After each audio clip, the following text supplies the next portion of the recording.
बरण न सकौं। तू ठाकुर ऊच भगवाना,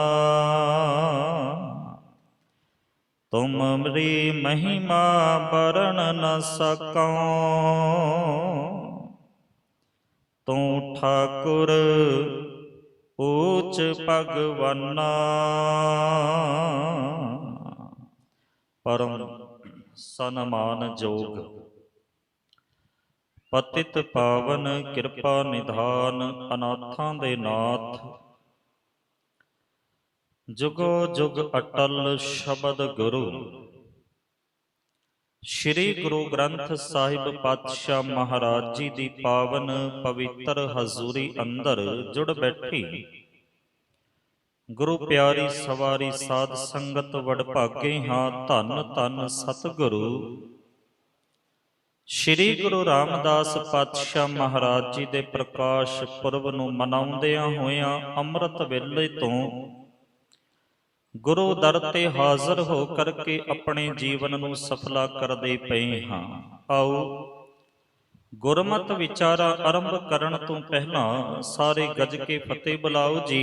वाहिगुरु जी का खालसा वाहिगुरु जी की फतेह। रात दे दीवान विच आपां विचारिया सी कि धन गुरु रामदास पातशाह महाराज दा प्रकाश सितंबर 1534 नूं लाहौर शहर विखे होया। 7 साल ਦੀ ਉਮਰ ਪੂਰੀ ਨਹੀਂ ਸੀ ਹੋਈ ਕਿ ਪਹਿਲਾਂ ਮਾਤਾ ਜੀ ਚਲਾਣਾ ਕਰ ਗਏ ਤੇ ਉਸ ਤੋਂ ਬਾਅਦ ਪਿਤਾ ਬਾਬਾ ਹਰਦਾਸ ਚਲਾਣਾ ਕਰ ਗਏ। ਸਾਧ ਸੰਗਤ ਜਦੋਂ ਵਿਪਤਾ ਪਈ ਨਾ ਫਿਰ ਕਿਸੇ ਨੇ ਭਾਈ ਜੇਠਾ ਜੀ ਦਾ ਹੱਥ ਨਹੀਂ ਸੀ ਫੜਿਆ।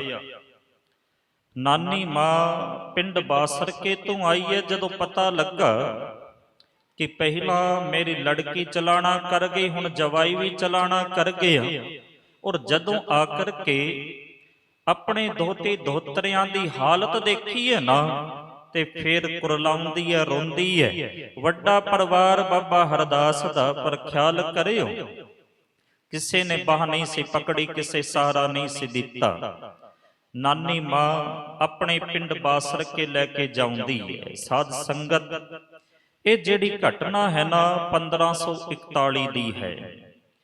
ਪ੍ਰਿੰਸੀਪਲ ਸਤਬੀਰ ਸਿੰਘ ਨੇ ਇੱਕ ਬੜੇ ਕਮਾਲ ਦੀ ਗੱਲ ਲਿਖੀ। ਉਹ ਕਹਿੰਦੇ ਕਿ ਚਾਚੇ ਤਾਏ ਵੀ ਬੜੇ ਹੋਣੇ ਨੇ, ਪਰਿਵਾਰ ਬੜੇ ਹੋਣੇ ਨੇ, ਪਰ ਕਿਸੇ ਨੇ 2 ਵਕਤ ਦੀ ਰੋਟੀ ਜਿਹੜੀ ਹੈ ਨਾ ਭਾਈ ਜੇਠਾ ਜੀ ਨੂੰ ਨਹੀਂ ਸੀ ਦਿੱਤੀ।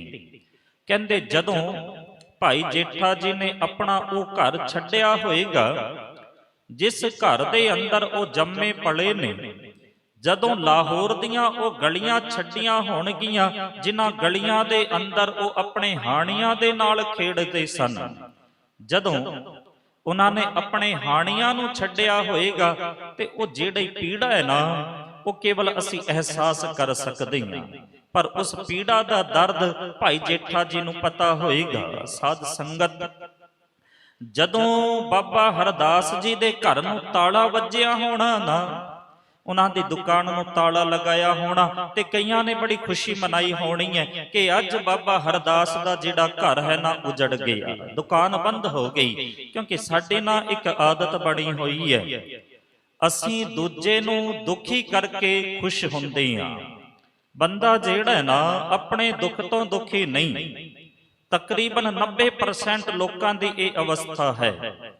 बंदा दूजे दे सुख तो दुखी हुंदा है। बंदा इस करके दुखी नहीं कि मैनू रोटी नहीं मिली, दुखी क्यों है दूजा टाइम नाल रोटी खांदा पिया है।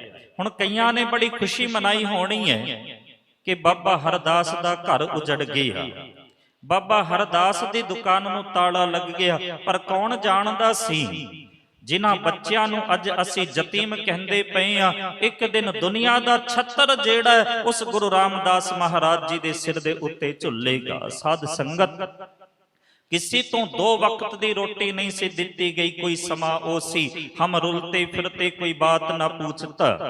धन गुरु रामदास महाराज जी ने आख्या, पर अज ਉਸ ਗੁਰੂ ਰਾਮਦਾਸ ਮਹਾਰਾਜ ਜੀ ਦੇ ਦਰ ਤੇ ਜਾ ਕਰਕੇ ਵੇਖੋ, ਲੱਖਾਂ ਲੋਕ ਰੋਜ਼ਾਨਾ ਜਿੱਥੇ ਆਪਣੀ ਸਰੀਰ ਦੀ ਭੁੱਖ ਮਿਟਾਉਂਦੇ ਨੇ ਨਾ, ਉੱਥੇ ਆਪਣੀ ਆਤਮਾ ਨੂੰ ਵੀ ਤ੍ਰਿਪਤ ਕਰਦੇ ਨੇ ਨਾਮ ਦੇ ਨਾਲ। ਜਿਸ ਗੁਰੂ ਰਾਮਦਾਸ ਪਾਤਸ਼ਾਹ ਮਹਾਰਾਜ ਨੂੰ 2 ਵਕਤ ਦੀ ਰੋਟੀ ਨਹੀਂ ਦਿੱਤੀ ਗਈ, ਅੱਜ ਗੁਰੂ ਰਾਮਦਾਸ ਮਹਾਰਾਜ ਜੀ ਦੇ ਸਿੱਖ ਜਿਹੜੇ ਨੇ ਨਾ, ਉਹ ਥਾਂ ਥਾਂ ਤੇ ਲੰਗਰ ਲਗਾਉਂਦੇ ਨੇ। ਕਿਤੇ ਕੋਈ ਕਿੰਨਾ ਵੀ ਵੱਡਾ ਮਹਾਮਾਰੀ ਆ ਜਾਵੇ, ਕੋਈ ਕਿੰਨੀ ਵੱਡੀ ਵਿਪਤਾ ਆ ਜਾਵੇ, ਸਭ ਤੋਂ ਪਹਿਲਾਂ ਗੁਰੂ ਰਾਮਦਾਸ ਪਾਤਸ਼ਾਹ ਮਹਾਰਾਜ ਦੇ ਸਿੱਖ ਜਿਹੜੇ ਨੇ ਨਾ, ਉੱਥੇ ਪਹੁੰਚਦੇ ਨੇ। 1-2 ਉਦਾਹਰਣ ਆਪ ਜੀ ਦੇ ਸਨਮੁਖ ਰੱਖਦੇ ਹਾਂ। ਹੁਣ ਯੂਕਰੇਨ ਦਾ ਜੰਗ ਜਿਹੜਾ ਇਹ ਹੁੰਦਾ ਪਿਆ ਹੈ, ਔਰ ਜਦੋਂ ਜੰਗ ਦੀ ਸ਼ੁਰੂਆਤ ਹੋਈ ਨਾ, ਸਾਰੇ ਯੂਕਰੇਨ ਤੋਂ ਬਾਹਰ ਨਿਕਲਣ ਲੱਗੇ, ਪਰ ਗੁਰੂ ਕੇ ਸਿੱਖਾਂ ਨੇ ਉੱਥੇ ਵੀ ਜਾ ਕਰਕੇ ਲੰਗਰ ਲਗਾ ਦਿੱਤੇ। ਪਿੱਛੇ ਕਰੋਨਾ ਮਹਾਮਾਰੀ ਗਈ, ਸਾਧ ਸੰਗਤ ਇਸ ਮਹਾਮਾਰੀ ਦੇ ਅੰਦਰ ਜਿਹੜੇ ਰਿਸ਼ਤੇ ਤਾਰ-ਤਾਰ ਹੋਏ ਨੇ, ਅਸੀਂ ਆਪਣੀ ਅੱਖਾਂ ਦੇ ਨਾਲ ਵੇਖੇ ਹਨ। ਪਿਤਾ ਨੇ ਪੁੱਤ ਨੂੰ ਪਛਾਣਨ ਤੋਂ ਮਨਾ ਕਰ ਦਿੱਤਾ, ਪਿਤਾ ਦੀ ਲਾਸ਼ ਪਈ ਹੈ ਤੇ ਪੁੱਤਰ ਸੰਸਕਾਰ ਨਹੀਂ ਕਰਦਾ ਪਿਆ, ਪਰ ਗੁਰੂ ਕੇ ਸਿੱਖਾਂ ਨੇ ਇਸ ਮਹਾਮਾਰੀ ਦੇ ਅੰਦਰ ਵੀ ਲੰਗਰ ਚਲਾ ਦਿੱਤੇ, ਔਰ ਘਰ ਘਰ ਲੰਗਰ ਪਹੁੰਚਾਉਣ ਦਾ ਪ੍ਰਬੰਧ ਜਿਹੜਾ ਹੈ ਉਹ ਗੁਰੂ ਕੇ ਸਿੱਖਾਂ ਨੇ ਕੀਤਾ। ਇਹ ਗੁਰੂ ਰਾਮਦਾਸ ਪਾਤਸ਼ਾਹ ਮਹਾਰਾਜ ਦੀ ਕਿਰਪਾ। ਆਪ ਸਾਰੇ ਜਾਣਦੇ ਹੋ, ਸੈਕਿੰਡ ਵੇਵ ਦੇ ਅੰਦਰ ਨਾ ਆਕਸੀਜਨ ਦੀ ਕਮੀ ਹੋਈ, ਲੋਕਾਂ ਨੇ ਆਕਸੀਜਨ ਸਟੋਰ ਕਰਨੀ ਸ਼ੁਰੂ ਕਰ ਦਿੱਤੀ, ਹਸਪੀਟਲ ਵਾਲਿਆਂ ਨੇ ਆਕਸੀਜਨ ਦੇਣ ਤੋਂ ਮਨਾ ਕਰ ਦਿੱਤਾ। ਤੇ ਜਦੋਂ ਗੁਰੂ ਰਾਮਦਾਸ ਪਾਤਸ਼ਾਹ ਮਹਾਰਾਜ ਦੇ ਸਿੱਖਾਂ ਨੂੰ ਪਤਾ ਲੱਗਾ ਆਕਸੀਜਨ ਦੀ ਕਮੀ ਹੈ, ਤੇ ਗੁਰਦੁਆਰਿਆਂ 'ਚ ਆਕਸੀਜਨ ਦੇ ਹੀ ਲੰਗਰ ਲਗਾ ਦਿੱਤੇ। ਇਹ ਕਿਰਪਾ ਗੁਰੂ ਰਾਮਦਾਸ ਪਾਤਸ਼ਾਹ ਮਹਾਰਾਜ ਦੀ, ਜਿਸ ਨੂੰ ਕਹਿੰਦੇ ਸੀ ਯਤੀਮ ਹੋ ਗਿਆ, 2 ਵਕਤ ਦੀ ਰੋਟੀ ਨਹੀਂ ਸੀ ਦੇ ਸਕੇ। ਸਾਧ ਸੰਗਤ, ਜਦੋਂ ਭਾਈ ਜੇਠਾ ਜੀ ਦੇ ਘਰ ਨੂੰ ਤਾਲਾ ਵੱਜਾ ਨਾ, ਕਈਆਂ ਨੇ ਸੋਚਿਆ ਹੋਵੇਗਾ ਕਿ ਘਰ ਉਜੜ ਗਿਆ, ਪਰ ਕੌਣ ਜਾਣਦਾ ਸੀ ਜਿਸ ਘਰ ਨੂੰ ਅਸੀਂ ਉਜੜਿਆ ਹੋਇਆ ਸਮਝਦੇ ਪਏ ਆ, ਇੱਕ ਦਿਨ ਉਸ ਗੁਰੂ ਰਾਮਦਾਸ ਮਹਾਰਾਜ ਜੀ ਦਾ ਘਰ ਦੁਨੀਆ ਦੇ ਸਭ ਘਰਾਂ ਤੋਂ ਵੱਡਾ ਹੋਏਗਾ। ਉਹ ਦਰ ਦੀ ਸਿਫਤ ਜਿਹੜੀ ਹੈ ਨਾ, ਬਹੁਤ ਵੱਡੀ ਹੈ। ਵੱਡੇ ਵੱਡੇ ਰਾਜੇ ਮਹਾਰਾਜੇ, ਦੁਨੀਆ ਦੇ ਅਫਸਰ ਜਿਹੜੇ ਨੇ, ਉੱਥੇ ਆ ਕਰਕੇ ਨਤਮਸਤਕ ਹੁੰਦੇ ਨੇ। ਜਿਸ ਭਾਈ ਜੇਠਾ ਜੀ ਦੇ ਘਰ ਨੂੰ ਤਾਲਾ ਮਾਰ ਕੇ ਲੋਕ ਖੁਸ਼ ਹੁੰਦੇ ਪਏ ਸਨ। ਦੁਨੀਆ ਦੇ ਅੰਦਰ ਘਰ ਤਾਂ ਬਹੁਤ ਹੋਣਗੇ, ਖਿਆਲ ਕਰਿਓ, ਵੱਡੇ ਵੱਡੇ ਬੰਗਲੇ ਹੋਣਗੇ, ਪਰ ਕਿਸੇ ਬੰਗਲੇ ਨੂੰ ਜਾ ਕਰਕੇ ਕੋਈ ਮੱਥਾ ਨਹੀਂ ਟੇਕਦਾ ਹੋਏਗਾ। ਗੁਰੂ ਰਾਮਦਾਸ ਮਹਾਰਾਜ ਜੀ ਦੇ ਦਰ ਤੇ ਜਾ ਕਰਕੇ ਦੁਨੀਆ ਦਾ ਹਰ ਬੰਦਾ ਜਿਹੜਾ ਹੈ ਨਾ, ਆਪਣੀ ਮੁਰਾਦ ਪੂਰੀ ਕਰਦਾ, ਮੱਥਾ ਟੇਕਦਾ, ਕਿਉਂਕਿ ਪਾਤਸ਼ਾਹ ਨੇ ਕਹਿ ਦਿੱਤਾ, ਡਿੱਠੇ ਸਭੇ ਥਾਉ ਨਹੀਂ ਤੁਧ ਜਿਹਾ।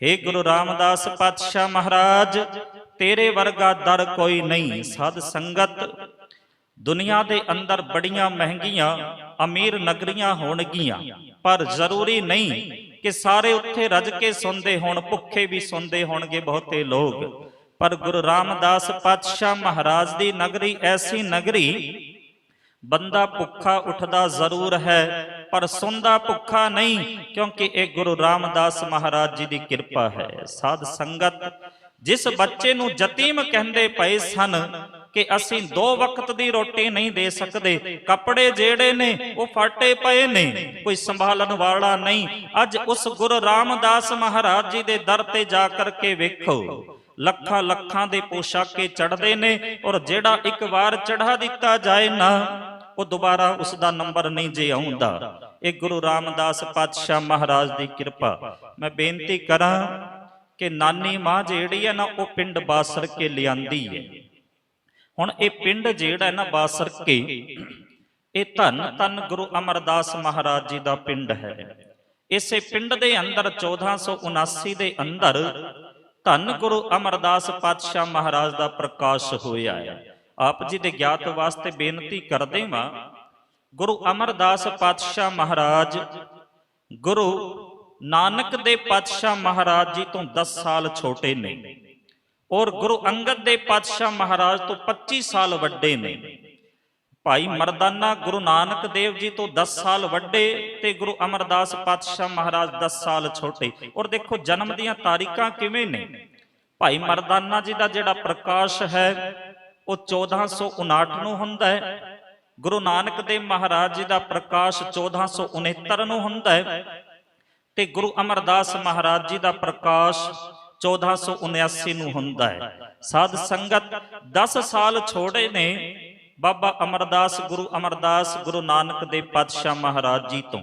ਤੇ ਜਦੋਂ ਨਾਨੀ ਮਾਂ ਆਪਣੇ ਦੋਤੀ ਦੋਤਰਿਆਂ ਨੂੰ ਆਪਣੇ ਪਿੰਡ ਲੈ ਕਰਕੇ ਗਈ ਹੈ ਤੇ ਪਿੰਡ ਵਾਸੀਆਂ ਨੂੰ ਪਤਾ ਲੱਗਾ ਹੈ ਕਿ ਸਾਡੇ ਪਿੰਡ ਦੀ ਧੀ ਪਹਿਲਾਂ ਚਲਾਣਾ ਕਰ ਗਈ ਸੀ ਤੇ ਹੁਣ ਜਵਾਈ ਵੀ ਚਲਾਣਾ ਕਰ ਗਿਆ ਤੇ ਉਹਦੇ ਬੱਚੇ ਜਿਹੜੇ ਨੇ ਸਾਡੇ ਪਿੰਡ ਆ ਗਏ ਨੇ, ਤੇ ਸਾਰੇ ਹਮਦਰਦੀ ਪ੍ਰਗਟ ਕਰਨ ਵਾਸਤੇ ਜਾਂਦੇ ਨੇ, ਜਿਨ੍ਹਾਂ ਵਿੱਚ ਗੁਰੂ ਅਮਰਦਾਸ ਮਹਾਰਾਜ ਜੀ ਵੀ ਜਾਂਦੇ ਨੇ। ਉਦੋਂ ਤੱਕ ਗੁਰੂ ਨਹੀਂ ਸੀ ਬਣੇ।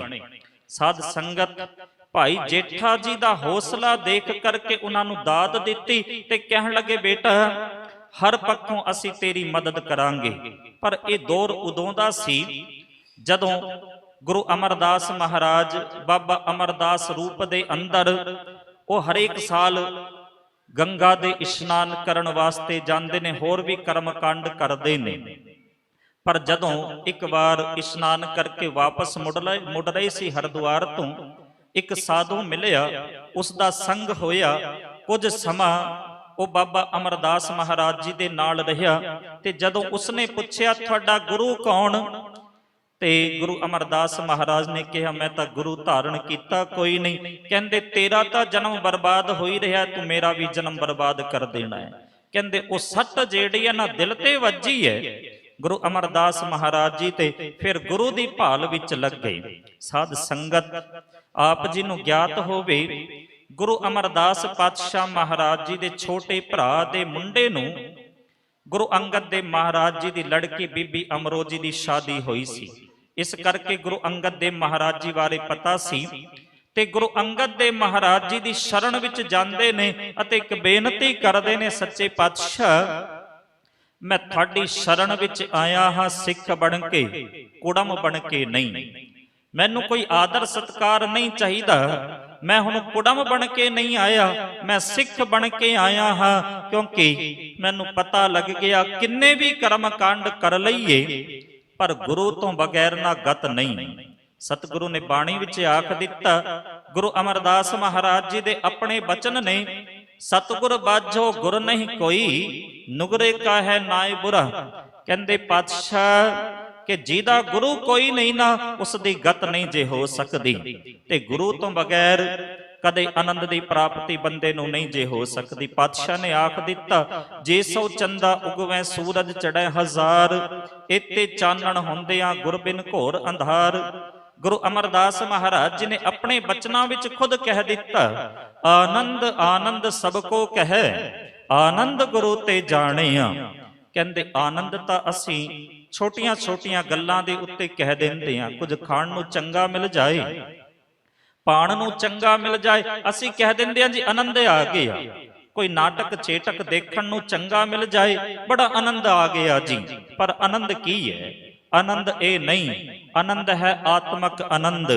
ਜਿਸ ਮਿਲਿਆ ਮਨ ਹੋਏ ਆਨੰਦ, ਸੋ ਸਤਿਗੁਰ ਕਹੀਏ। ਸਤਿਗੁਰੂ ਨੂੰ ਮਿਲ ਕੇ ਆਨੰਦ ਦੀ ਪ੍ਰਾਪਤੀ ਹੁੰਦੀ ਹੈ। ਧੰਨ ਗੁਰੂ ਅਮਰਦਾਸ ਮਹਾਰਾਜ ਕਹਿੰਦੇ, ਆਨੰਦ ਆਨੰਦ ਸਭ ਕੋ ਕਹੈ, ਆਨੰਦ ਗੁਰੂ ਤੇ ਜਾਣਿਆ। ਜਾਣਿਆ ਆਨੰਦ ਸਦਾ ਗੁਰ ਤੇ, ਕਿਰਪਾ ਕਰੇ ਪਿਆਰਿਆ, ਕਰ ਕਿਰਪਾ ਕਿਲਵਿਕ ਕੱਟੇ, ਗਿਆਨ ਅੰਜਨ ਸਾਰਿਆ। ਅੰਦਰੋਂ ਜਿਨ ਕਾ ਮੋਹ ਟੁੱਟਾ, ਤਿਨ ਕਾ ਸ਼ਬਦ ਸੱਚੈ ਸਵਾਰਿਆ। ਕਹਿ ਨਾਨਕੇ ਆਨੰਦ ਹੈ, ਆਨੰਦ ਗੁਰ ਤੇ ਜਾਣਿਆ। ਆਨੰਦ ਜਿਹੜਾ ਨਾ ਉਹ ਗੁਰੂ ਤੋਂ ਪ੍ਰਾਪਤ ਹੁੰਦਾ ਹੈ। ਮੈਂ ਸੰਖੇਪ ਵਿੱਚ ਬੇਨਤੀ ਕਰਾਂ, ਗੁਰੂ ਅੰਗਦ ਦੇਵ ਪਾਤਸ਼ਾਹ ਮਹਾਰਾਜ ਦੀ ਸ਼ਰਨ ਵਿੱਚ ਜਾਂਦੇ ਨੇ, ਬੇਨਤੀ ਕਰਦੇ, ਸੱਚੇ ਪਾਤਸ਼ਾਹ ਮੈਂ ਕੋਈ ਆਦਰ ਸਤਕਾਰ ਵਾਸਤੇ ਨਹੀਂ, ਕਿਉਂਕਿ ਰਿਸ਼ਤਾ ਜਿਹੜਾ ਨਾ ਆਦਰ ਸਤਕਾਰ ਮੰਗਦਾ ਸੀ। ਉਂਝ ਵੀ ਗੁਰੂ ਅੰਗਦ ਦੇਵ ਮਹਾਰਾਜ ਜੀ ਤੋਂ ਉਮਰ ਦੇ ਅੰਦਰ ਵੱਡੇ ਨੇ, ਕਿਉਂਕਿ ਗੁਰੂ ਅੰਗਦ ਦੇਵ ਮਹਾਰਾਜ ਦਾ ਜਿਹੜਾ ਪ੍ਰਕਾਸ਼ ਹੈ ਨਾ ਉਹ 1504 ਨੂੰ ਹੋਇਆ। ਉਂਝ ਵੀ ਕੁੜਮ ਲੱਗਦੇ ਨੇ, ਲੜਕੀ ਦੇ ਸਹੁਰੇ ਲੱਗਦੇ ਨੇ, ਤੇ ਬੜਾ ਆਦਰ ਸਤਕਾਰ ਚਾਹੀਦਾ ਹੁੰਦਾ ਹੈ। ਸਾਧ ਸੰਗਤ ਪਰ ਉਹ ਸਿੱਖੀ ਦੀ ਕਮਾਈ ਕਰਨ ਵਾਸਤੇ ਗਏ ਸੀ, ਔਰ 62 ਸਾਲ ਦੀ ਬਜ਼ੁਰਗੀ ਅਵਸਥਾ ਦੇ ਅੰਦਰ ਧੰਨ ਗੁਰੂ ਅਮਰਦਾਸ ਮਹਾਰਾਜ ਨੇ ਸਿੱਖੀ ਕਮਾ ਕਰਕੇ ਵਿਖਾਈ। ਲੋਕਾਂ ਨੂੰ ਇਹ ਦੱਸ ਦਿੱਤਾ ਕਿ ਸਿੱਖੀ ਦੀ ਕਮਾਈ ਦੀ ਕੋਈ ਉਮਰ ਨਹੀਂ। ਜੇ ਬਚਪਨੇ ਵਿੱਚ ਵੀ ਕਮਾਈ ਜਾ ਸਕਦੀ ਹੈ, ਜਵਾਨੀ ਵਿੱਚ ਵੀ, ਤੇ ਬਜ਼ੁਰਗੀ ਅਵਸਥਾ ਦੇ ਅੰਦਰ ਵੀ। ਹੁਣ ਦਾਤ ਪ੍ਰਾਪਤ ਹੋਈ ਹੈ।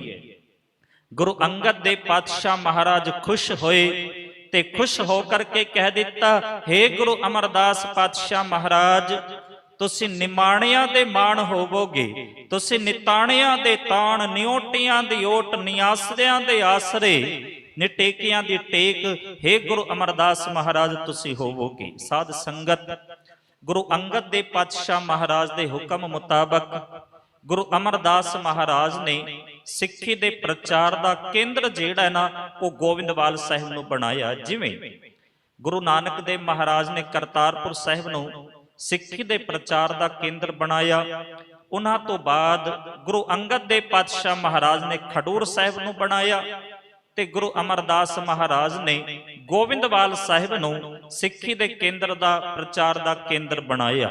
ਜਦੋਂ ਗੁਰੂ ਅਮਰਦਾਸ ਮਹਾਰਾਜ ਜੀ ਗੋਬਿੰਦਵਾਲ ਸਾਹਿਬ ਆਏ ਤਾਂ ਭਾਈ ਜੇਠਾ ਜੀ ਵੀ ਉੱਥੇ ਸੇਵਾ ਦੇ ਅੰਦਰ ਪੁੱਜ ਗਏ, ਔਰ ਦਿਨ ਰਾਤ ਉਹ ਸੇਵਾ ਕਰਦੇ ਨੇ। ਇੱਕ ਦਿਨ 1552 ਦੀ ਘਟਨਾ ਹੈ। ਮਾਤਾ ਸੁਲੱਖਣੀ ਨੇ ਕਹਿ ਦਿੱਤਾ ਪਿਤਾ ਗੁਰੂ ਅਮਰਦਾਸ ਪਾਤਸ਼ਾਹ ਮਹਾਰਾਜ ਨੂੰ ਕਿ ਬੀਬੀ ਬਹਾਨੀ ਜਿਹੜੀ ਨਾ ਜਵਾਨ ਹੋ ਗਈ ਹੈ, ਕੋਈ ਲੜਕਾ ਲੱਭੀਏ। ਕਹਿੰਦੇ ਕਿਵੇਂ ਦਾ ਲੜਕਾ ਹੋਵੇਗਾ? ਸਾਖੀ ਆਪ ਸਾਰਿਆਂ ਨੇ ਸੁਣੀ, ਪਰ ਤੱਤ ਦੀ ਗੱਲ ਜਿਹੜੀ ਹੈ ਨਾ, ਮੈਂ ਆਪ ਜੀ ਦੇ ਸਨਮੁਖ ਰੱਖ ਦੇਵਾਂ। ਮਾਤਾ ਸੁਲੱਖਣੀ ਜੀ ਕਹਿੰਦੇ ਜਿਵੇਂ ਭਾਈ ਜੇਠੇ ਇਵੇਂ ਦਾ ਕੋਈ ਵਰ ਹੋਵੇ, ਸੇਵਾ ਕਰਨ ਵਾਲਾ ਹੋਵੇ, ਪਿਆਰ ਵਾਲਾ ਹੋਵੇ, ਸਿਮਰਨ ਵਾਲਾ ਹੋਵੇ।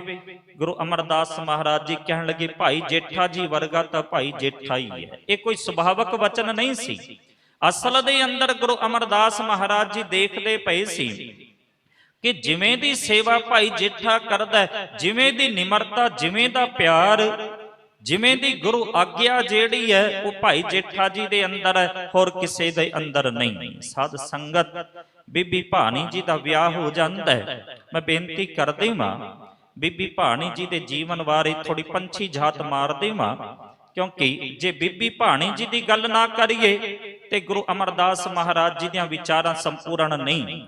ਕਿਉਂਕਿ ਬੀਬੀ ਭਾਨੀ ਜੀ ਦਾ ਜੀਵਨ ਬੜਾ ਉੱਚਾ ਤੇ ਸੁੱਚਾ, ਨਾਮ ਤੋਂ ਹੀ ਪਤਾ ਲੱਗਦਾ ਜਿਹੜੀ ਭਾਣੇ ਵਿੱਚ ਤੁਰਦੀ ਹੋਵੇ। ਤੇ ਫੇਰ ਐਸੀ ਸ਼ਖਸੀਅਤ ਸਿੱਖ ਪੰਥ ਦੇ ਅੰਦਰ ਕੇਵਲ ਇੱਕੋ ਇੱਕ ਔਰਤ ਬੀਬੀ ਭਾਨੀ, ਜਿਹੜੀ ਗੁਰੂ ਪੁੱਤਰੀ ਵੀ ਹੈ, ਗੁਰੂ ਸੁਪਤਨੀ ਵੀ ਹੈ, ਗੁਰੂ ਮਾਤਾ ਵੀ ਹੈ, ਗੁਰੂ ਦਾਦੀ ਵੀ, ਗੁਰੂ ਪੜਦਾਦੀ ਵੀ। ਗੁਰੂ ਅਮਰਦਾਸ ਮਹਾਰਾਜ ਜੀ ਦੀ ਸੁਪਤਨੀ ਬੀਬੀ ਭਾਨੀ, ਗੁਰੂ ਰਾਮਦਾਸ ਮਹਾਰਾਜ ਜੀ ਦੀ ਸੁਪਤਨੀ ਬੀਬੀ ਭਾਨੀ, ਗੁਰੂ ਅਰਜਨ ਦੇਵ ਪਾਤਸ਼ਾਹ ਮਹਾਰਾਜ ਜੀ ਦੀ ਮਾਤਾ ਬੀਬੀ ਭਾਨੀ, ਗੁਰੂ ਹਰਗੋਬਿੰਦ ਪਾਤਸ਼ਾਹ ਮਹਾਰਾਜ ਜੀ ਦੀ ਦਾਦੀ ਬੀਬੀ ਭਾਨੀ, ਗੁਰੂ ਤੇਗ ਬਹਾਦਰ ਸਾਹਿਬ ਮਹਾਰਾਜ ਜੀ ਦੀ ਪੜਦਾਦੀ ਬੀਬੀ ਭਾਨੀ। ਕੇਵਲ ਤੇ ਕੇਵਲ ਇੱਕੋ ਇੱਕ ਸ਼ਖਸੀਅਤ ਨੇ ਬੀਬੀ ਭਾਨੀ ਜੀ। ਸਾਧ ਸੰਗਤ, ਭਾਣੇ ਵਿੱਚ ਤੁਰਨ ਵਾਲੀ ਤੇ ਜਾਣਦੀ ਸੀ ਕਿ ਜੇ ਮੈਂ ਪਿਤਾ ਨੂੰ ਪਿਤਾ ਕਰਕੇ ਸੇਵਾ ਕੀਤੀ ਨਾ, ਫਿਰ ਦਾਤ ਪ੍ਰਾਪਤ ਨਹੀਂ ਜੇ ਹੋਣੀ। ਜੇ ਗੁਰੂ ਮੰਨ ਕੇ ਸੇਵਾ ਕਰਾਂਗੀ ਤਾਂ ਹੀ ਕੁਝ ਦਾਤ ਪ੍ਰਾਪਤ ਹੋ ਸਕਦੀ ਹੈ।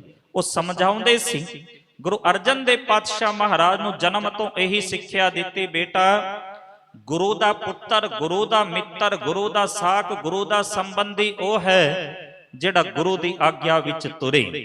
ਜਿਹੜਾ ਗੁਰੂ ਦੀ ਆਗਿਆ ਵਿੱਚ ਨਹੀਂ ਤੁਰਦਾ ਨਾ, ਉਹ ਗੁਰੂ ਦਾ ਕੁਝ ਨਹੀਂ ਜੇ ਲੱਗਦਾ। ਧੰਨ ਗੁਰੂ ਅਮਰਦਾਸ ਮਹਾਰਾਜ ਜੀ ਦੇ ਬਚਨ, ਸੋ ਸਿੱਖ ਸਖਾ ਬੰਦਪ ਹੈ ਭਾਈ, ਜੇ ਗੁਰ ਕੇ ਭਾਣੇ ਵਿੱਚ ਆਵੇ, ਆਪਣੇ ਭਾਣੇ ਜੋ ਚੱਲੇ ਭਾਈ, ਵਿਛੜ ਚੋਟਾਂ ਖਾਵੇ।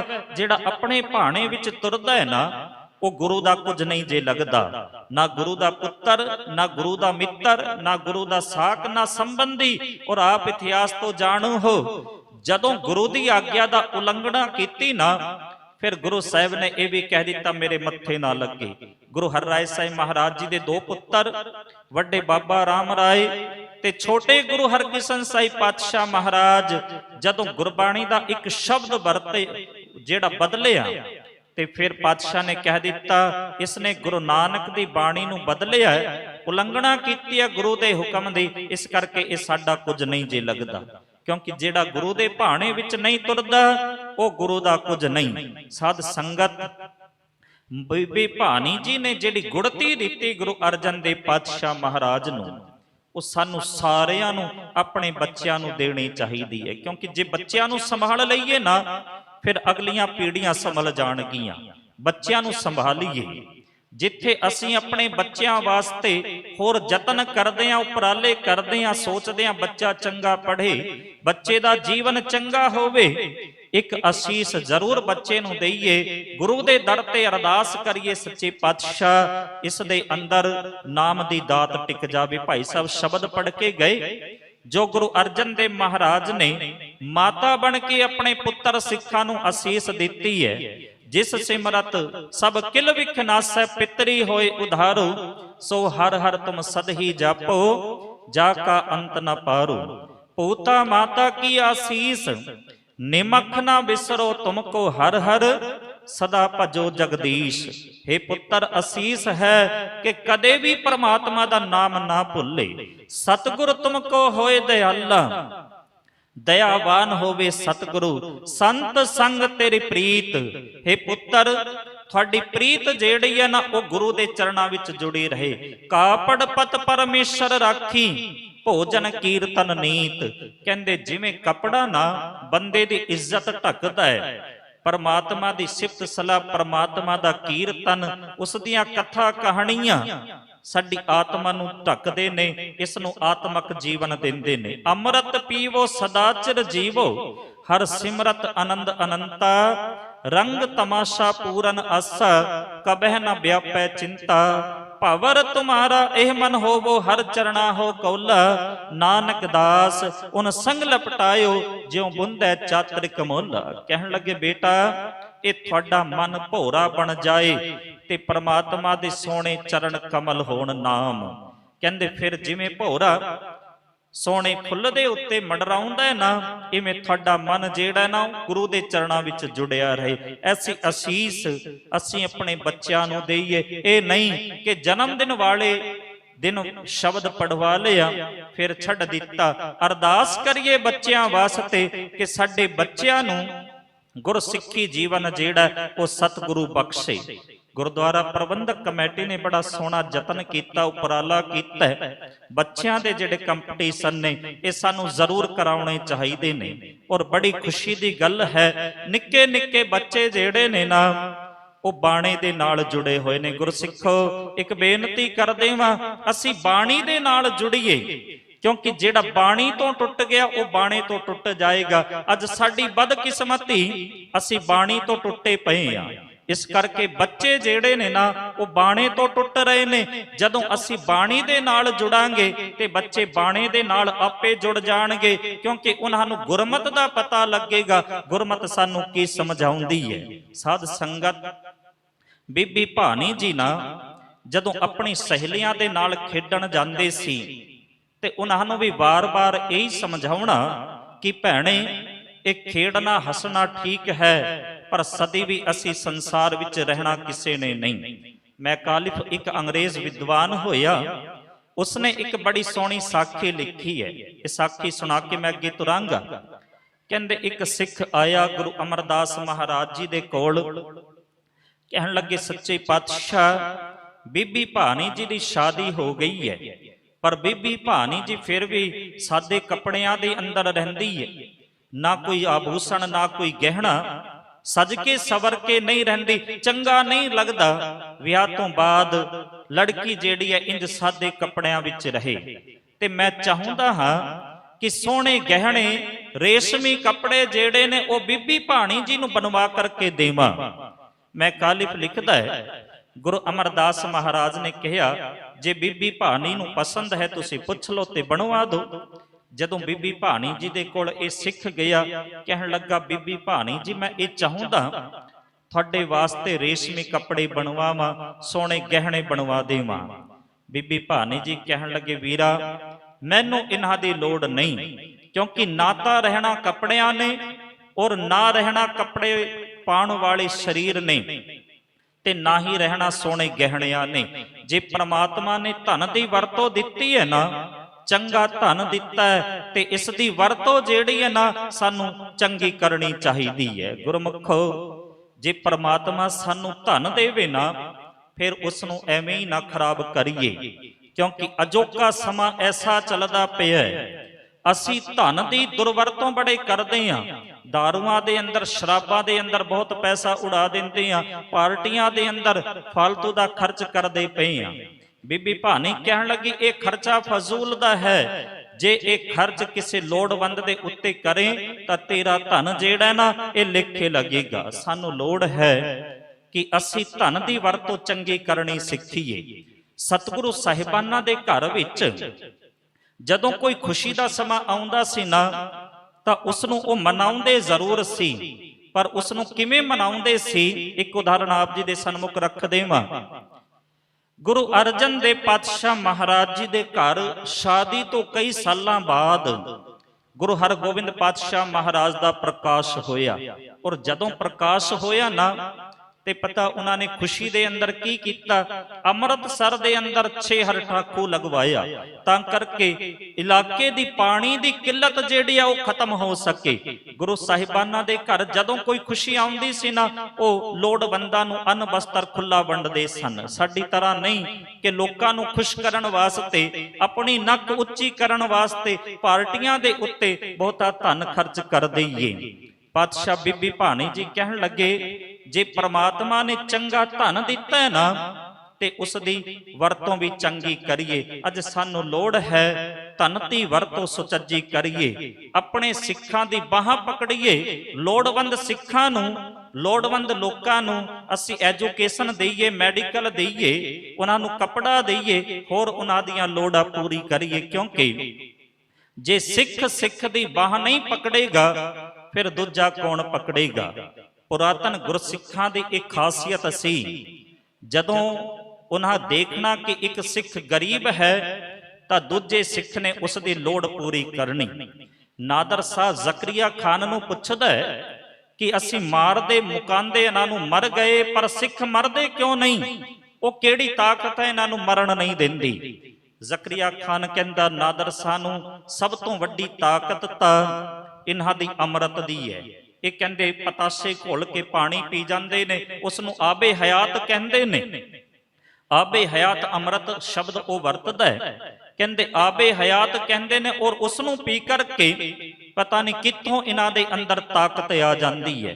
ਫਿਰ ਕਹਿੰਦੇ ਸਭ ਤੋਂ ਵੱਡੀ ਜਿਹੜੀ ਖਾਸੀਅਤ ਹੈ ਨਾ, ਇੱਕ ਸਿੱਖ ਦੂਜੇ ਸਿੱਖ ਦੇ ਉੱਤੇ ਜਾਨ ਵਾਰਨ ਵਾਸਤੇ ਤਿਆਰ ਹੋ ਜਾਂਦਾ ਹੈ। ਸਿੱਖ ਪਰਵਾਰਤ ਜਾਨ। ਕਹਿੰਦੇ ਇੱਕ ਸਿੱਖ ਜਿਹੜਾ ਹੈ ਨਾ ਉਹ ਦੂਜੇ ਸਿੱਖ ਦਾ ਦੁੱਖ ਨਹੀਂ ਜੇ ਦੇਖ ਸਕਦਾ। ਗਿਆਨੀ ਗਿਆਨ ਸਿੰਘ ਨੇ ਪੰਥ ਪ੍ਰਕਾਸ਼ ਦੇ ਅੰਦਰ ਬੜਾ ਸੁੰਦਰ ਲਿਖਿਆ, ਉਹ ਕਹਿੰਦੇ ਨੇ ਆਪ ਸਹਿ ਨੰਗ ਅਰ ਭੁੱਖ, ਦੇਖ ਸਕੈ ਨਾ ਸਿੰਘਨ ਦੁੱਖ।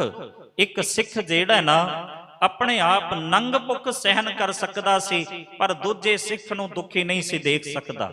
ਆਪ ਸਹਿ ਨੰਗ ਅਰ ਭੁੱਖ, ਦੇਖ ਸਕੈ ਨਾ ਸਿੰਘਨ ਦੁੱਖ। ਆਪ ਗੁਜ਼ਾਰੇ ਅਗਨੀ ਨਾਲ, ਸਿੰਘਨ ਘਲੇ ਪੁਸ਼ਾਕ ਸਿਆਲ। ਕਹਿੰਦੇ ਸਿਆਲ ਦੇ ਅੰਦਰ, ਠੰਡ ਦੇ ਅੰਦਰ ਆਪਣੇ ਆਪ ਅੱਗ ਦੇ ਕੋਲ ਬੈਠ ਕਰਕੇ ਗੁਜ਼ਾਰਾ ਸਿੰਘ ਕਰ ਲੈਂਦਾ ਸੀ, ਪਰ ਲੋੜਵੰਦ ਸਿੰਘਾਂ ਵਾਸਤੇ ਪੁਸ਼ਾਕ ਜ਼ਰੂਰ ਪਹੁੰਚਾਉਂਦਾ ਸੀ। ਕੋਈ ਪੀਸ ਨਾ ਪੀਸ ਕਮਾਵੇ, ਉਹ ਵੀ ਸਿੰਘਨ ਪਾਸ ਪਹੁੰਚਾਵੇ। ਬਾਣ ਵੱਢ ਕਰ ਕਰੇ ਮਜ਼ਦੂਰੀ, ਸਿੰਘਨ ਪਾਸ ਪਹੁੰਚਾਵੇ ਜ਼ਰੂਰੀ। ਕਹਿੰਦੇ ਭਾਵੇਂ ਸਿੰਘ ਆਪਸ ਵਿੱਚ ਮਜ਼ਦੂਰੀਆਂ ਕਰਦੇ ਸਨ, ਪਰ ਆਪਣੇ ਲੋੜਵੰਦ ਸਿੰਘਾਂ ਦੀ ਉਹ ਬਾਹ ਜ਼ਰੂਰ ਪਕੜਦੇ ਸਨ। ਅੱਜ ਲੋੜ ਹੈ ਜਿਹੜੇ ਗਰੀਬ ਸਿੱਖ ਨੇ ਉਹਨਾਂ ਦੀ ਅਸੀਂ ਬਾਹ ਪਕੜੀਏ, ਉਹਨਾਂ ਦੇ ਬੱਚਿਆਂ ਨੂੰ ਐਜੂਕੇਸ਼ਨ ਵਾਸਤੇ ਅਸੀਂ ਫੀਸ ਭਰੀਏ, ਮੈਡੀਕਲ ਦੀ ਸੁਵਿਧਾ ਉਹਨਾਂ ਨੂੰ ਦੇਈਏ, ਤਾਂ ਕਰਕੇ ਸਿੱਖੀ ਪ੍ਰਫੁੱਲਿਤ ਹੋ ਸਕੇ। ਬੀਬੀ ਭਾਨੀ ਜੀ ਨੇ ਜਿਹੜਾ ਸਿੱਖ ਗਹਿਣੇ ਬਣਾਉਣ ਵਾਸਤੇ ਆਇਆ ਸੀ, ਵਸਤਰ ਰੇਸ਼ਮੀ ਦੀ ਗੱਲ ਕਰਦਾ ਸੀ, ਉਹਨਾਂ ਨੂੰ ਆਸਾ ਕੀ ਵਾਰ ਦੇ ਅੰਦਰੋਂ ਗੁਰੂ ਨਾਨਕ ਦਾ ਇੱਕ ਸ਼ਲੋਕ ਪੜ੍ਹ ਕੇ ਸੁਣਾ ਦਿੱਤਾ ਕਿ ਵੀਰਾ ਦੁਨੀਆ ਦੇ ਅੰਦਰ ਕੋਈ ਥਿਰ ਨਹੀਂ, ਆਪ ਸਾਰੇ ਰੋਜ਼ਾਨਾ ਆਸਾ ਕੀ ਵਾਰ ਦਾ ਕੀਰਤਨ ਸਰਵਣ ਕਰਦੇ ਹੋ। ਪਾਤਸ਼ਾਹ ਕਹਿੰਦੇ ਨੇ ਕੂੜ ਰਾਜਾ ਕੂੜ ਪਰਜਾ ਕੂੜ ਸਭ ਸੰਸਾਰ, ਕੂੜ ਮੰਡਪ ਕੂੜ ਮਾੜੀ ਕੂੜ ਬੈਸਣ ਹਾਰ। ਕਿ ਰਾਜਾ ਵੀ ਕੂੜ ਹੈ, ਪ੍ਰਜਾ ਵੀ ਨਾਸਵੰਤ ਹੈ, ਮਹਿਲ ਵਾੜੀਆਂ ਵੀ ਇਹ ਨਾਸਵੰਤ ਹੈ, ਬੈਠਣ ਵਾਲੇ ਵੀ ਨਾਸਵੰਤ। ਕੂੜ ਸੋਇਨਾ ਕੂੜ ਰੂਪਾ ਕੂੜ ਪਹਿਨਣ ਹਾਰ। सोना ते चांदी, रूपा दा अर्थ होएगा चांदी। ये सब कूड़ ने, नासवंत ने। कूड़ काया, कूड़ कपड़, कूड़ रूप अपार। कूड़ मियाँ, कूड़ बीबी, खप होए खार। किस नाल कीचै दोस्ती, सब जग चलन हार। फिर अगे कहते ने, कूड़ मिठा, कूड़ माखियो, कूड़ डोबे पूर। नानक वखाणै बेनती, तुद बाज कूड़ो कूड़। हे परमात्मा, तेरे नाम तो बगैर सब कूड़ ही कूड़ है। 1552 ਦੇ ਅੰਦਰ ਭਾਈ ਜੇਠਾ ਜੀ, ਮੈਂ ਭਾਈ ਜੇਠਾ ਦੀ ਸ਼ਬਦ ਵਰਤ ਰਿਹਾ ਕਿਉਂਕਿ ਉਸ ਸਮੇਂ ਗੁਰੂ ਨਹੀਂ ਸੀ ਬਣੇ। ਉਹਨਾਂ ਦੀ ਸ਼ਾਦੀ ਬੀਬੀ ਭਾਨੀ ਜੀ ਦੇ ਨਾਲ ਹੋ ਜਾਂਦੀ ਹੈ। ਸਾਧ ਸੰਗਤ, ਜਦੋਂ ਸ਼ਾਦੀ ਹੁੰਦੀ ਹੈ ਨਾ, ਜਦੋਂ ਅਸੀਂ ਮੁੰਡਾ ਲੱਭਦੇ ਆ ਤੇ ਪਹਿਲਾਂ ਉਹਨਾਂ ਦੀ ਮੰਗ ਪੁੱਛਦੇ ਆ ਕਿ ਤੁਹਾਡੀ ਮੰਗ ਕੀ ਹੈ, ਤੁਸੀਂ ਕੀ ਡਿਮਾਂਡ ਕਰਦੇ ਹੋ, ਦਾਜ ਕੀ ਚਾਹੀਦਾ ਹੈ। ਔਰ ਇੱਕ ਬੇਨਤੀ ਆਪ ਜੀ ਦੇ ਚਰਨਾਂ ਵਿੱਚ ਕਰਾਂ ਕਿ ਅੱਜ ਇੱਕ ਰੋਗ ਨਾ ਸਾਰੇ ਸੰਸਾਰ ਨੂੰ ਲੱਗਾ ਹੋਇਆ ਹੈ, ਉਹ ਰੋਗ ਹੈ ਤਲਾਕ ਦਾ ਰੋਗ। ਸਿੱਖੀ ਦੇ ਅੰਦਰ ਨਹੀਂ ਸੀ ਹੁੰਦਾ ਸੀ ਪਹਿਲਾਂ, ਕਿਉਂਕਿ ਸਿੱਖ ਗੁਰੂ ਸਾਹਿਬਾਨਾਂ ਨੇ ਇਸ ਤਲਾਕ ਦੀ ਕੋਈ ਵਿਧੀ ਰੱਖੀ ਨਹੀਂ। ਦੁਨੀਆ ਦੇ ਦੂਜੇ ਧਰਮਾਂ ਵਿੱਚ ਤਲਾਕ ਦੀ ਵਿਧੀ ਹੈ, ਪਰ ਸਿੱਖ ਧਰਮ ਦੇ ਅੰਦਰ ਕੋਈ ਤਲਾਕ ਦੀ ਵਿਧੀ ਨਹੀਂ। ਇੱਕ ਸੱਜਣ ਮੇਰੇ ਕੋਲ ਆਏ, ਕਹਿਣ ਲੱਗੇ ਭਾਈ ਸਾਹਿਬ ਸਿੱਖ ਧਰਮ ਦੇ ਅੰਦਰ ਤਲਾਕ ਦੀ ਵਿਧੀ ਕੀ। ਮੈਂ ਉਹਨਾਂ ਨੂੰ ਬੇਨਤੀ ਕੀਤੀ ਕਿ ਵੀਰ ਜੀ ਗੱਲ ਐਦਾਂ ਦੀ ਹੈ ਕਿ ਸਿੱਖ ਧਰਮ ਜਿਹੜਾ ਨਾ ਇਹ ਜੋੜਨ ਦੀ ਗੱਲ ਕਰਦਾ ਹੈ, ਤੋੜਨ ਦੀ ਨਹੀਂ।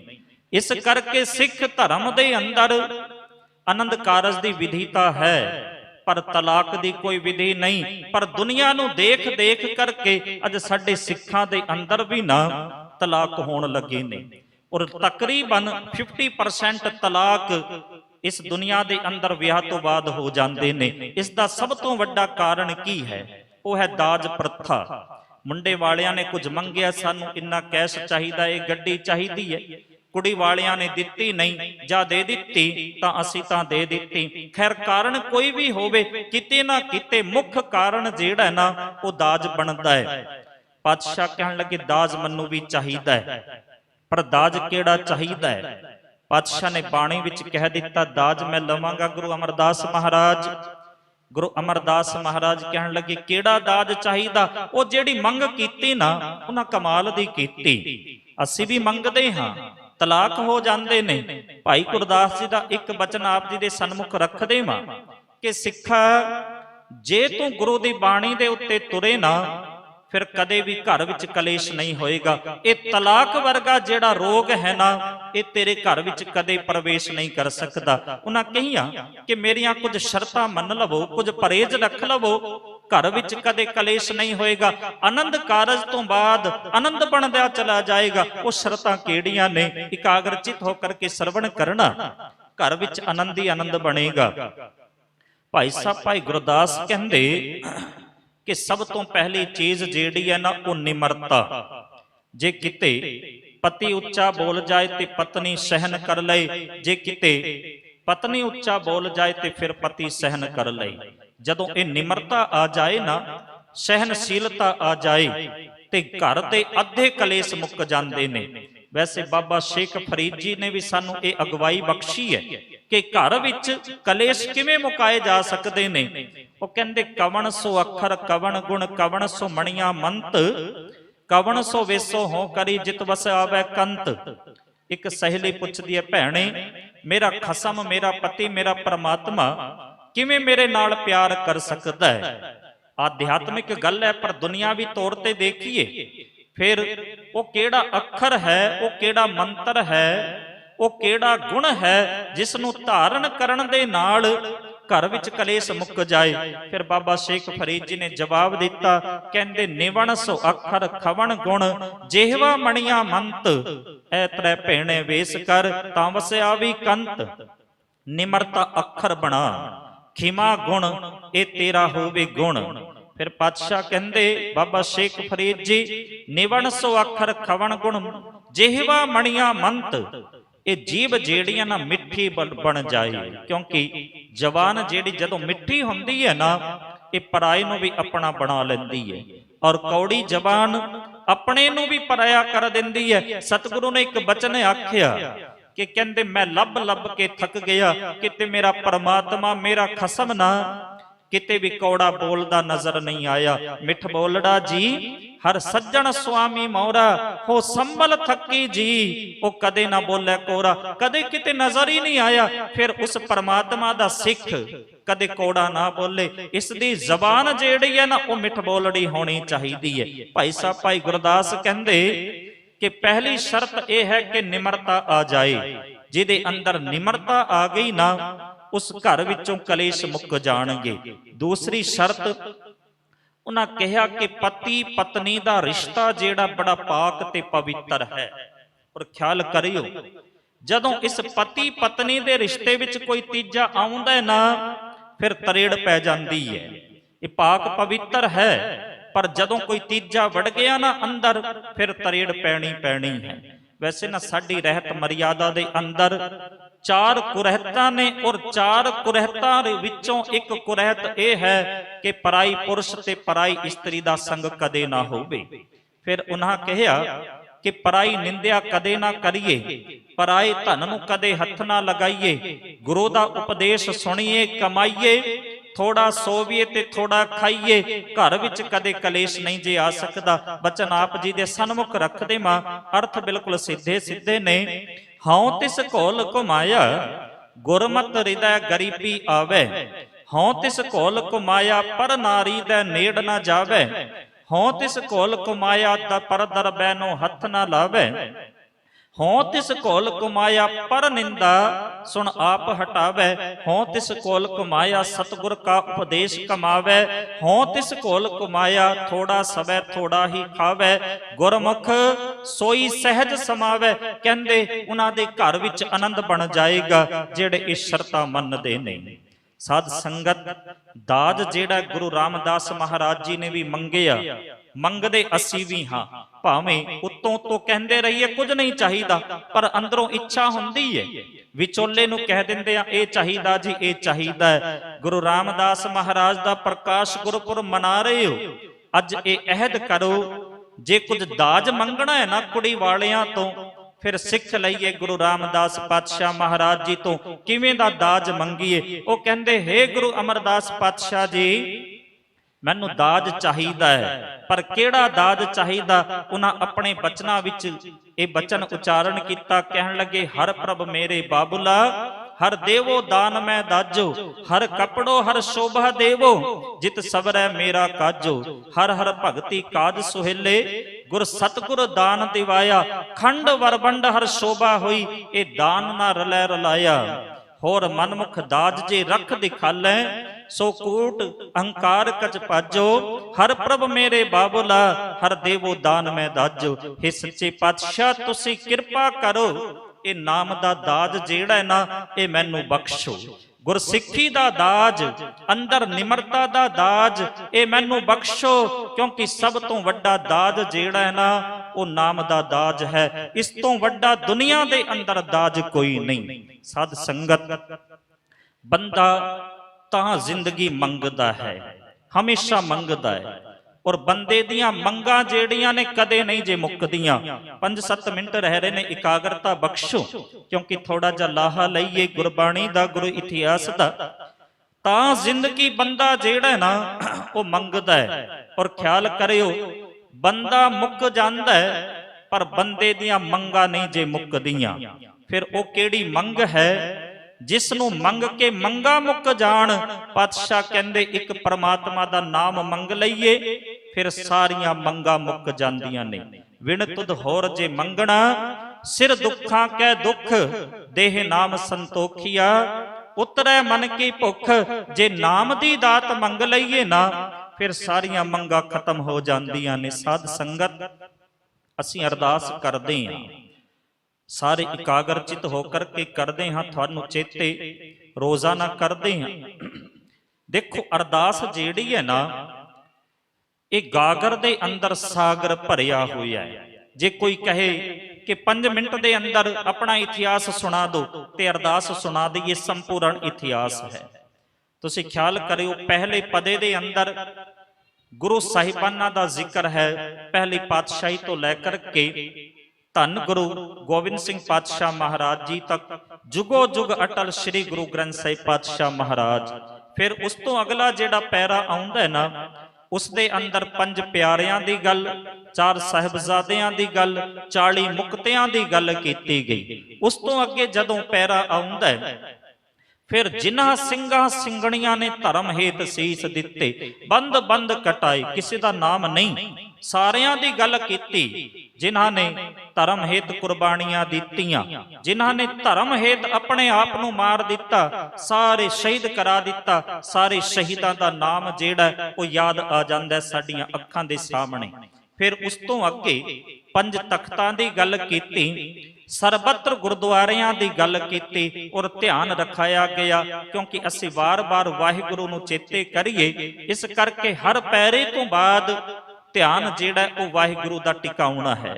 ਫਿਰ ਅੱਗੇ ਜਿਹੜਾ ਪੈਰਾ ਆਉਂਦਾ ਹੈ ਨਾ, ਉਸ ਵਿੱਚ ਮੰਗਾਂ ਮੰਗੀਆਂ ਗਈਆਂ, ਔਰ ਸਿੱਖ ਨੇ ਸੰਪੂਰਨ ਰੂਪ ਦੇ ਅੰਦਰ ਕਿਹੜੀਆਂ ਮੰਗਾਂ ਆਪਣੇ ਗੁਰੂ ਦੇ ਦਰ ਤੋਂ ਮੰਗਣੀਆਂ ਨੇ, ਉਹ ਆਪ ਸਾਰੇ ਵੀ ਮੰਗੋ ਤੇ ਮੈਂ ਵੀ ਮੰਗਾ। ਇਹ ਨਹੀਂ ਕਿ ਕੇਵਲ ਅਰਦਾਸ ਦੇ ਅੰਦਰ ਖੜੇ ਹੋ ਗਏ, ਅਸੀਂ ਬੋਲ ਲਏ, ਨਹੀਂ, ਇਕਾਗਰ ਚਿਤ ਹੋ ਕਰਕੇ ਗੁਰੂ ਦੇ ਦਰ ਤੇ ਉਹ ਮੰਗਾ ਜ਼ਰੂਰ ਅਸੀਂ ਮੰਗੀਏ। ਸਿੱਖਾਂ ਨੂੰ ਸਿੱਖੀ ਦਾਨ, ਕੇਸ ਦਾਨ, ਰਹਿਤ ਦਾਨ, ਵਿਵੇਕ ਦਾਨ, ਵਿਸਾ ਦਾਨ, ਭਰੋਸਾ ਦਾਨ, ਦਾਨਾ ਸਿਰਦਾਨ, ਨਾਮ ਦਾਨ। ਸਭ ਤੋਂ ਵੱਡਾ ਦਾਨ ਜਿਹੜਾ ਹੈ ਨਾ, ਉਹ ਨਾਮ ਦਾ ਦਾਨ ਹੈ। ਸਿੱਖ ਨੇ ਸਿੱਖੀ ਦਾ ਦਾਨ ਮੰਗਣਾ ਹੈ, ਕੇਸਾਂ ਦਾ ਦਾਨ ਮੰਗਣਾ ਹੈ। ਸਿੱਖ ਨੇ ਕਦੇ ਕੇਸਾਂ ਦੀ ਬੇਅਦਬੀ ਨਹੀਂ ਜੇ ਕਰਾਉਣੀ। ਜਿਹੜਾ ਬੇਅਦਬੀ ਕਰਾਉਂਦਾ ਹੈ ਉਹ ਗੁਰੂ ਦਾ ਸਿੱਖ ਨਹੀਂ। ਜੇ ਅਰਦਾਸ ਵਿੱਚ ਖੜਾ ਹੁੰਦਾ ਹੈ ਫਿਰ ਵੀ ਬੇਅਦਬੀ ਕਰ ਰਿਹਾ ਹੈ, ਤੇ ਇਸ ਦਾ ਮਤਲਬ ਉਸ ਨੂੰ ਅਕੀਦਾ ਨਹੀਂ ਗੁਰੂ ਦੀ ਬਾਣੀ ਦੇ, ਗੁਰੂ ਦੇ ਉੱਤੇ ਅਰਦਾਸ ਦਾ। ਸਾਧ ਸੰਗਤ ਜਿਸ ਨੇ ਨਾਮ ਮੰਗ ਲਿਆ ਨਾ, ਉਸ ਦੀਆਂ ਸਾਰੀਆਂ ਮੰਗਾਂ ਪੂਰੀਆਂ ਹੋ ਗਈਆਂ। ਇੱਕ ਅਦੀਬ ਕਹਿੰਦਾ ਹੈ, ਖੁਦਾ ਸੇ ਸਭ ਕੁਝ ਮੰਗ ਲਿਆ, ਖੁਦਾ ਕੋ ਮੰਗ ਕਰ ਅਬ ਉੱਠਤੇ ਨਹੀਂ ਮੇਰੇ ਹਾਥ। ਇਸ ਦੁਆ ਕੇ ਬਾਅਦ ਭਾਈ ਸਾਹਿਬ ਭਾਈ ਨੰਦ ਲਾਲ ਸਾਹਿਬ ਕਹਿੰਦੇ ਨੇ, ਹੇ ਨੰਦ ਲਾਲ, ਜੇ ਕਿਤੇ ਪ੍ਰਮਾਤਮਾ ਖੁਸ਼ ਹੋ ਜਾਵੇ ਫਿਰ ਕੀ ਮੰਗੇਗਾ? ਨੰਦ ਲਾਲ ਸਾਹਿਬ ਕਹਿੰਦੇ ਨੇ, ਇੱਕੋ ਚੀਜ਼ ਹੋਵੇਗੀ, ਉਹ ਹੋਵੇਗੀ ਗੁਰੂ ਦਾ ਪਿਆਰ ਤੇ ਪ੍ਰਮਾਤਮਾ ਦਾ ਨਾਮ ਤੇ ਗੁਰਸਿੱਖੀ ਜੀਵਨ। ਉਹਨਾਂ ਦਾ ਬੜਾ ਸੋਹਣਾ ਸ਼ੇਰ ਹੈ। ਉਹ ਕਹਿੰਦੇ, ਹਰ ਕਸ ਜਹਾਂ ਬਾਹਾਂ, ਹਰ ਬੰਦਾ ਜਿਹੜਾ ਨਾ ਕੀ ਮੰਗਦਾ ਹੈ, ਹਰ ਕਸ ਬਾਹ ਜਹਾਂ ਨਸਤੋ ਨੁਮਾਮੇ ਖਾਹਦ। ਹਰ ਬੰਦਾ ਜਿਹੜਾ ਨਾ ਪਰਮਾਤਮਾ ਤੋਂ ਮੰਗਦਾ, ਕੀ ਕਹਿੰਦਾ? ਪਰਮਾਤਮਾ ਮੇਰੀ ਤਰੱਕੀ ਹੋ ਜਾਵੇ, ਮੈਨੂੰ ਮਾਨ ਤੇ ਸਤਕਾਰ ਮਿਲ ਜਾਏ। ਹਰ ਕਸ ਬਾਹ ਜਹਾਂ ਨਸਤੋ ਨੁਮਾਮੇ ਖਾਹਦ, ਅਸ਼ਪੋ ਸੁਤਰੋ ਫੀਲੋ ਤਿਲਾਮੇ ਖਾਹਦ। ਊਠ ਮੰਗਦਾ, ਕੋਈ ਘੋੜੇ ਮੰਗਦਾ, ਫੀਲ ਦਾ ਅਰਥ ਹੁੰਦਾ ਹੈ ਹਾਥੀ। ਬਾਣੀ ਦੇ ਅੰਦਰ ਵੀ ਸ਼ਬਦ ਆਉਂਦਾ ਹੈ, ਫੀਲ ਰਬਾਬੀ ਬਲਦ ਪਖਾਵਜ ਕਊਆ ਤਾਲ ਬਜਾਵੇ। ਫੀਲ ਦਾ ਅਰਥ ਹਾਥੀ। ਭਾਈ ਨੰਦ ਲਾਲ ਸਾਹਿਬ ਕਹਿੰਦੇ ਨੇ, ਕੋਈ ਘੋੜੇ ਮੰਗਦਾ, ਊਠ ਮੰਗਦਾ, ਕਿਉਂਕਿ ਉਸ ਸਮੇਂ ਦੀ ਗੱਲ ਹੈ, ਉਦੋਂ ਗੱਡੀਆਂ ਨਹੀਂ ਸੀ ਹੁੰਦੀਆਂ। ਹੁਣ ਅਸੀਂ ਕਹਿ ਦਈਏ ਵੱਡੀਆਂ ਗੱਡੀਆਂ ਚਾਹੀਦੀਆਂ ਨੇ। ਫਿਰ ਭਾਈ ਨੰਦ ਲਾਲ ਸਾਹਿਬ ਕਹਿੰਦੇ ਨੇ, ਹਰ ਕਸ ਜੇ ਬਰਾਏ ਚੀਜ਼ੇ ਖਾਹਦ। ਕੋਈ ਕੁਝ ਚੀਜ਼ ਮੰਗਦਾ ਹੈ ਪ੍ਰਮਾਤਮਾ ਤੋਂ, ਕੋਈ ਕੁਝ ਚੀਜ਼ ਮੰਗਦਾ ਹੈ, ਪਰ ਹੇ ਗੋਇਆ, ਜੇ ਪ੍ਰਮਾਤਮਾ ਖੁਸ਼ ਹੋ ਜਾਏ ਤਾਂ ਤੂੰ ਕੀ ਮੰਗੇਗਾ ਗੋਇਆ? ਜੇ ਖੁਦਾ ਯਾਦੇ ਖੁਦਾ। ਹੇ ਗੋਇਆ, ਹੇ ਨੰਦ ਲਾਲ, ਜੇ ਕਿਤੇ ਪ੍ਰਮਾਤਮਾ ਖੁਸ਼ ਹੋ ਜਾਏ ਨਾ, ਫਿਰ ਤੇਰੀ ਮੰਗ ਕੀ ਹੋਵੇਗੀ? ਕਹਿੰਦੇ ਭਾਈ ਨੰਦ ਲਾਲ ਸਾਹਿਬ, ਹੇ ਗੁਰੂ, ਮੈਂ ਤੇਰੇ ਤੋਂ ਕੇਵਲ ਨਾਮ ਦੀ ਦਾਤ ਮੰਗਾਂਗਾ, ਗੁਰਸਿੱਖੀ ਜੀਵਨ ਦੀ ਦਾਤ ਮੰਗਾਂਗਾ। ਇੱਕ ਮੈਂ ਕਵਿਤਾ ਪੜ੍ਹੀ, ਬੜੀ ਸੋਹਣੀ, 2 ਕੁ ਸਤਰਾਂ ਆਪ ਜੀ ਦੇ ਸਨਮੁਖ ਰੱਖਦੇ ਹਾਂ। ਕਹਿੰਦੇ, ਪ੍ਰਮਾਤਮਾ ਇੱਕ ਅਮਲੀ ਦੇ ਉੱਤੇ ਖੁਸ਼ ਹੋ ਗਿਆ ਤੇ ਚਲਾ ਗਿਆ। ਕਹਿੰਦਾ, ਤੈਨੂੰ ਕੀ ਚਾਹੀਦਾ ਦੱਸ। ਹੁਣ ਅਮਲੀ ਦੀ ਮੰਗ ਕੀ ਹੈ? ਅਮਲੀ ਕਹਿੰਦਾ, ਪ੍ਰਮਾਤਮਾ ਜੇ ਖੁਸ਼ ਹੋਇਆ ਹੈ ਨਾ, ਤੇ ਫਿਰ ਇੱਕ ਸੋਹਣਾ ਬੰਗਲਾ ਦੇ, ਤੇ ਚੰਗੇ ਦੋਸਤ ਦੇ, ਤੇ ਅਫੀਮ ਜਿਹੜੀ ਆ ਨਾ ਉਹ ਵੀ ਚੰਗੀ ਹੋਵੇ, ਤਾਂ ਕਰਕੇ ਅਫੀਮ ਖਾ ਕਰਕੇ ਚੰਗੇ ਦੋਸਤਾਂ ਦੇ ਨਾਲ ਅਸੀਂ ਨਸ਼ੇ ਵਿੱਚ ਮਸਤੀ ਕਰੀਏ। ਕਵੀ ਨੇ ਬੜਾ ਸੋਹਣਾ ਲਿਖਿਆ, ਉਹ ਕਹਿੰਦਾ, ਹੇਠਾਂ ਹੋਵੇ ਖੂਹ ਤੇ ਉੱਤੇ ਬੰਗਲਾ, ਚੰਗੀ ਹੋਵੇ ਅਫੀਮ ਤੇ ਦੋਸਤ ਰੰਗਲਾ। ਛੱਤਦਾਰ ਦਾ ਗੋਲਾ ਮੂੰਹ ਵਿੱਚ ਘੋਲੀਏ। ਛੱਤਦਾਰ ਕਹਿੰਦੇ ਨੇ ਚੰਗੀ ਅਫੀਮ, ਛਤਰਦਾਰ ਦਾ ਗੋਲਾ ਮੂੰਹ ਵਿੱਚ ਘੋਲੀਏ, ਇਹ ਦੇਵੇ ਕਰਤਾਰ ਫਿਰ ਨਾ ਬੋਲੀਏ। ਕਹਿੰਦੇ ਕਰਤਾਰ ਹੈ ਪ੍ਰਮਾਤਮਾ ਬਸ ਇਹ ਦੇ, ਹੋਰ ਫਿਰ ਮੈਂ ਕੁਝ ਨਹੀਂ ਮੰਗਣਾ, ਮੇਰੀਆਂ ਮੰਗਾਂ ਮੁੱਕ ਜਾਣੀਆਂ। ਫਿਰ ਗੁਰੂ ਕੇ ਸਿੱਖ ਦੇ ਕੋਲ ਗਏ। ਪਰਮਾਤਮਾ ਕਹਿੰਦਾ ਗੁਰੂ ਦੇ ਸਿੱਖ ਨੂੰ, ਸਿੱਖਾ ਤੈਨੂੰ ਕੀ ਚਾਹੀਦਾ, ਤੂੰ ਮੰਗ, ਤਾਂ ਕਰਕੇ ਉਸ ਤੋਂ ਬਾਅਦ ਤੇਰੀਆਂ ਮੰਗਾਂ ਮੁੱਕ ਜਾਣ, ਫਿਰ ਹੋਰ ਕੋਈ ਤੇਰੀ ਮੰਗ ਨਾ ਰਹੇ। ਹੁਣ ਗੁਰੂ ਕੇ ਸਿੱਖ ਨੇ ਕੀ ਮੰਗਿਆ, ਉਹ ਕਮਾਲ ਲਿਖ ਦਿੱਤਾ ਕਵੀ ਨੇ। ਕਹਿੰਦਾ ਗੁਰੂ ਦਾ ਸਿੱਖ ਪਤਾ ਕੀ ਕਹਿੰਦਾ ਪਰਮਾਤਮਾ ਨੂੰ, ਮੂੰਹ ਵਿੱਚ ਹੋਵੇ ਬਾਣੀ ਸਿਰਜਣਹਾਰ ਦੀ। ਕਹਿੰਦੇ ਮੇਰੇ ਮੂੰਹ ਦੇ ਅੰਦਰ ਬਾਣੀ ਹੋਵੇ ਮੇਰੇ ਸਤਿਗੁਰੂ ਪਾਤਸ਼ਾਹ ਦੀ, ਮੂੰਹ ਵਿੱਚ ਹੋਵੇ ਬਾਣੀ ਸਿਰਜਣਹਾਰ ਦੀ, ਚੰਗੀ ਹੋਵੇ ਦੇਗ ਬਣੀ ਹੋਈ ਸਾਰ ਦੀ, ਸਰਬ ਲੋ ਦੀ ਦੇਗ ਬਣੀ ਹੋਈ ਹੋਵੇ, ਤੇਗ ਬਣੀ ਹੋਈ ਹੋਵੇ, ਕਿਉਂਕਿ ਦੇਗ ਤੇਗ ਫਤਿਹ ਹੋਣੀ ਚਾਹੀਦੀ ਹੈ। ਮੂੰਹ ਵਿੱਚ ਹੋਵੇ ਬਾਣੀ ਸਿਰਜਣਹਾਰ ਦੀ, ਚੰਗੀ ਬਣੀ ਹੋਈ ਦੇਵੇ ਬਣੀ ਸਾਰ ਦੀ, ਜੇ ਕੋਈ ਮਿਲ ਪਏ ਦੁਖਿਆ ਤਾਂ ਜਿੰਦ ਘੋਲੀਏ, ਇਹ ਦੇਵੇ ਕਰਤਾਰ ਫਿਰ ਨਾ ਬੋਲੀਏ।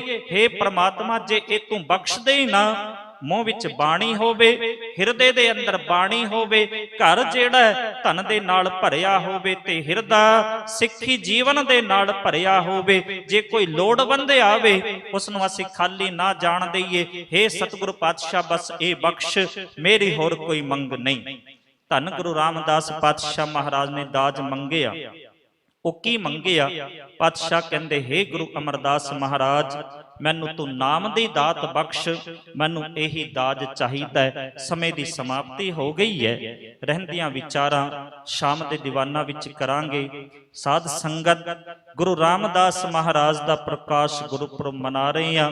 ਖਿਆਲ ਕਰਿਓ ਕਿ ਇਹ ਗੁਰਪੁਰਬ ਮਨਾਉਂਦਿਆਂ ਹੋਇਆਂ ਕੇਵਲ ਲੰਗਰ ਤੱਕ ਸੀਮਿਤ ਨਾ ਰਹੀਏ। ਗੁਰੂ ਦੀ ਬਾਣੀ, ਗੁਰੂ ਦੇ ਉਪਦੇਸ਼ਾਂ ਨੂੰ ਆਪਣੇ ਹਿਰਦੇ ਦੇ ਅੰਦਰ ਜ਼ਰੂਰ ਵਸਾਈਏ। ਆਪਣੇ ਬੱਚਿਆਂ ਵਾਸਤੇ ਅਰਦਾਸ ਕਰੀਏ, ਸੱਚੇ ਪਾਤਸ਼ਾਹ ਸਾਡੇ ਬੱਚਿਆਂ ਦੀ ਸਿੱਖੀ ਜਿਹੜੀ ਹੈ ਨਾ, ਇਹ ਕੇਸਾਂ ਸਵਾਸਾਂ ਦੇ ਨਾਲ ਨਿਭੇ। ਇੰਨਿਆਂ ਕੋ ਵਿਚਾਰਾ ਪ੍ਰਵਾਨ ਕਰਨੀਆਂ, ਭੁੱਲਾਂ ਚੁੱਕਾਂ ਦੀ ਮੁਆਫੀ। ਬੁਲਾਓ ਫਤਿਹ। ਵਾਹਿਗੁਰੂ ਜੀ ਕਾ ਖਾਲਸਾ, ਵਾਹਿਗੁਰੂ ਜੀ ਕੀ ਫਤਿਹ।